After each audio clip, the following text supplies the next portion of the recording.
Hello दोस्तों, जय हिंद जय भारत। आज बात करेंगे क्रोनिक हाइपरट्रोफिक राइनाइटिस के बारे में। ठीक है, इसका हिंदी होता है दीर्घकालिक अतिप्रवाह rhinitis.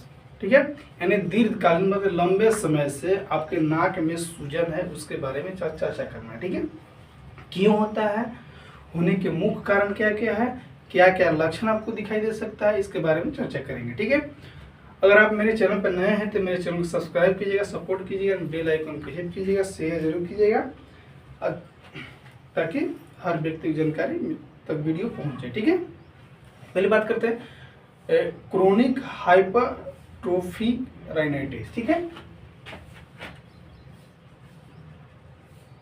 Chronic hypertrophic,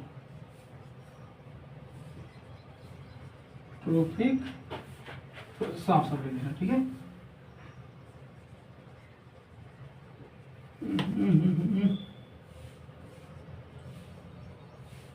chronic hypertrophic, ठीक है, trophic PH, trophic chronic hypertrophic rhinitis. ठीक है, इसका हिंदी होता है दीर्घकालीन अतिप्रवाह राइनाइटिस, या आप कह सकते हैं लंबे समय तक नाक में सूजन, ऐसे बोल सकते हैं। ठीक है, लंबे समय तक नाक में सूजन। ठीक है, इसे भी कह सकते हैं इसको। ठीक है, तो सब चर्चा कर लेते हैं क्या होता है। ठीक है, क्रोनिक हाइपरट्रोफी राइनाइटिस क्या होता है, इसके बारे में थोड़ा चर्चा कर लेते हैं। ठीक है, फिर उसके बारे में चर्चा करेंगे कि हाइपरट्रोफी क्या होता है। ठीक है, उसके बाद बात करेंगे सूजन क्या होता है, फिर बात करेंगे क्रोनिक हाइपरट्रोफी क्या होता है। ठीक है, फिर राइनाइटिस क्या होता है, इसके बारे में चर्चा करेंगे, ए से लेकर जेड तक चर्चा करेंगे। ठीक है, पहले चर्चा करते हैं ये क्या होता है। ठीक है, क्रोनिक हाइपरट्रोफिक राइनाइटिस यानी इसका हिंदी होता है दीर्घकालीन अतिप्रवाह राइनाइटिस, या इसको ऐसे कर सकते हैं लंबे समय तक नाक में सूजन। क्यों होता है, उसका कारण क्या है, होने का मुख्य कारण क्या है, इसके बारे में चर्चा करेंगे। ठीक है, बता दो कि क्या होता है क्रोनिक हाइपरट्रोफिक राइनाइटिस। क्या होता है, एक प्रकार का राइनाइटिस है जिससे नाक के अंदर की श्लेष्मा झिल्ली लेयर जो होता है, ठीक है, वो मोटा हो जाता है। ठीक है, उसमें मोटा होने के साथ सूजन होगा। ठीक है, यह पुरानी बीमारी होती है जिसका अर्थ होता है कि लंबे समय से बार बार हो रही बीमारी। ठीक है, उसी को बोलते हैं क्रोनिक हाइपरट्रोफिक राइनाइटिस। ठीक है, क्रोनिक हाइपरट्रोफिक राइनाइटिस किसे कहता है, क्रोनिक हाइपरट्रोफी राइनाइटिस उसे कहा जाता है जिससे कि श्लेष्मा झिल्ली में लंबे समय तक सूजन जो रहता है, जो लंबे समय तक सूजन बार बार होते रहता है। ठीक है, और वो लंबे समय तक यानी 24 वीक से ज्यादा हो जाता है, उसी को बोलते हैं क्रोनिक हाइपरट्रोफिक राइनाइटिस कहा जाता है। ठीक है, अब बात करते हैं कि हाइपरट्रोफी क्या होता है। ठीक है, हाइपरट्रोफी क्या होता है,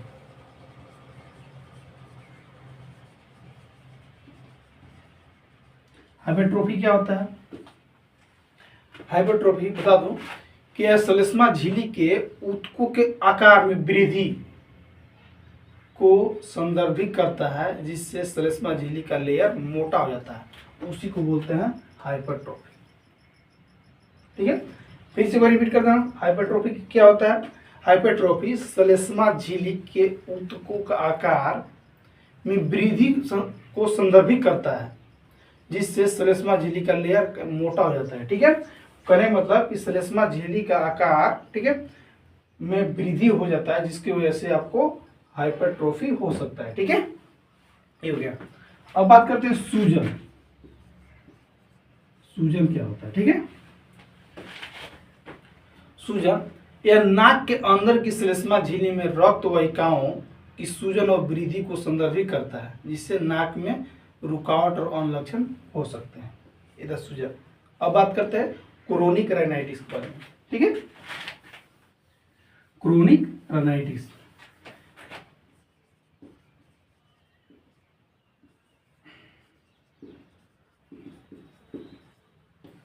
क्रोनिक राइनाइटिस क्या होता है?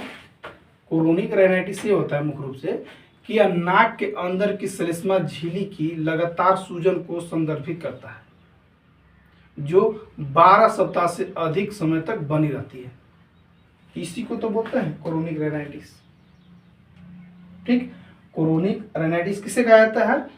यह नाक के अंदर की श्लेष्मा झिल्ली लगातार सूजन में श्लेष्मा झिल्ली में लगातार सूजन होती रहती है, जो 12 सप्ताह से अधिक समय तक बनी रहती है। उसी को क्या बोलते हैं? क्रोनिक राइनाइटिस कहा जाता है, ठीक हो गया। अब बात करते हैं लक्षण, क्या क्या लक्षण देखने को मिल सकता है, ठीक है। लक्षण, ठीक है। लक्षण में आपको बहुत सारे लक्षण देखने को मिल सकता है। हो सकता है जैसे कि नाक बंद होना, नोजल कॉन्जेस्टिएशन हो सकता है, ठीक है। नोजल कॉन्जेस्टिएशन में होगा जैसे कि सूजन, ऊतक के बढ़ने से सांस लेने में दिक्कत भी हो सकता है, ठीक है। बहती नाक, उसको बोलते हैं रनी नोज, ठीक है। रनी नोज में क्या होता है कि नाक से बलगम, अधिक स्राव, पतला पानी जैसा स्राव निकलना या पानी जैसा निकलना, ठीक है, उसी को बोलते हैं रनी नोज बोल सकते हैं, ठीक है। सांस लेने में कठिनाई या डिफिकल्टी ब्रेथिंग, यानी सांस लेने में कठिनाई कैसे होगा? हो सकता है आपका नाक बंद होने रहा उसकी वजह से भी हो, ठीक। नाक में श्लेष्मा झिल्ली का बड़ा हो जाता है, इन्फ्लामेशन हो जाता है, सूजन हो जाता है, उसकी वजह से भी आप लंबा लंबा सांस ब्रीथिंग कर सकते हैं, ठीक है। नाक से खून आना, नोजल ब्लडिंग हो सकता है, ठीक है, ठीक। और क्या बोलते हैं, इसे बलगम के साथ आपको नाक से ब्लड भी आ सकता है, ठीक है। सिर दर्द, चेहरे पर दबाव पड़ना, यानी हेडेज यानी फेशियल पेन आपको हो सकता है, ठीक है। हेडेज भी हो सकता है, फेशियल पेन भी हो सकता है। उसके साथ ये भी होगा कि ईचिंग नहीं हो, ठीक है, वहीं नाक में खुजली भी आपको होने का चांस हो सकता है, ठीक है। इसके साथ ये भी आपको लक्षण देखने को मिलेगा कि गले में खराश, सोर थ्रोट भी हो सकता है, ठीक है, कफ हो सकता है, खांसी हो सकता है, ठीक है। ये सब आपको लक्षण देखने को मिल सकता है, ठीक है। अब बात करते हैं कि ये सब लक्षण होगा, क्रोनिक राइनाइटिस हुआ, तो ये सब होने के क्या कारण, ठीक है, क्या कारण आपको देखने को मिल सकता है, ठीक है।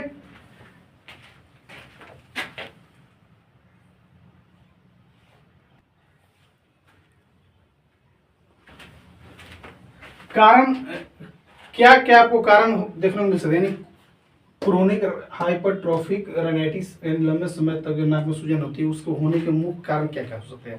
उसमें बहुत सारे कारण हो सकते हैं। पहले बात करते हैं एलर्जी, ठीक है, कारण, ठीक है, होने की बीमारी के कारण क्या क्या हो सकता है। पहले बात करते हैं एलर्जी, ठीक है, एलर्जी,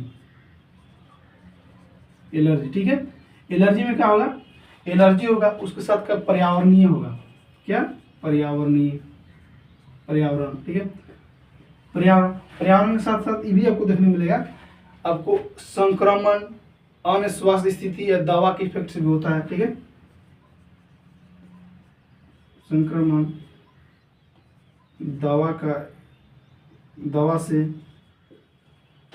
ठीक, दवा से होने के साथ साथ ये भी होता है इससे कि अन्य स्वास्थ्य स्थितियां की वजह से भी हो सकता है। इसे बताऊंगा क्या होता है अन्य।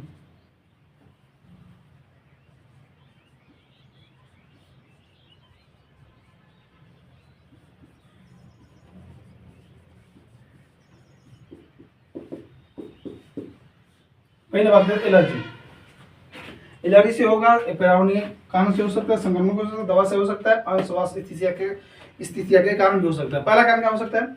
एलर्जी से। एलर्जी कैसे होगा कि धूल, पराग, पालतू जानवरों को रूसी से ये बीमारी होगा, यही होगा एलर्जी, उससे एलर्जी से होगा आपको बीमारी, ठीक है। धूल, पराग, पालतू जानवरों को रूसी से होगा, ठीक है। अब आप बात करते हैं पर्यावरणीय। पर्यावरणीय में क्या होता है कि कम आर्द्रता, धुएं और गैसों जैसी पर्यावरणीय चीजें से आपको भी राइनाइटिस आपको होने के चांसेस हो सकता है। संक्रमण क्या होता है? जैसे कि सिफिलिस, ट्यूबरकुलोसिस, ठीक, राइनो एस्पोरोडियोसिस या राइनाइटिस का कारण बन सकता है, ठीक है। इधर संक्रमण। अब बात करें दवा का साइड इफेक्ट। दवा क्या होता है? जैसे कि हो सकता है जैसे कि दवा के जो हाई बीपी करने वाले मेडिसिन या लो बीपी या शांत करने वाली मेडिसिन जो खाते हैं उसकी वजह से भी आपको क्रोनिक राइनाइटिस होने के चांसेस हो सकता है आपको, ठीक है। अब बात करते हैं अनस्वस्थ कारण। अनस्वस्थ कारण होता है जैसे कि कुछ हार्मोनल परिवर्तन, ठीक है, जैसे गर्भावस्था की वजह से या मासिक धर्म की वजह से भी राइनाइटिस को ट्रिगर कर सकते हैं, ठीक है। फिर से एक बार रिपीट करते रहो कि सॉरी अन्य स्थिति में, कि अन्य स्थिति में होता है कि कुछ हार्मोनल परिवर्तन के कारण भी हो सकता है, जैसे गर्भावस्था या मासिक धर्म भी राइनाइटिस को ट्रिगर कर सकता है। ये सब तो कारण, ठीक है, राइनाइटिस होने का कारण था, ठीक है। ठीक दोस्तों, अगर किसी प्रकार का डाउट हो तो एक बार कमेंट करके जरूर बताइएगा। थैंक यू, बाय, जय हिंद, जय भारत।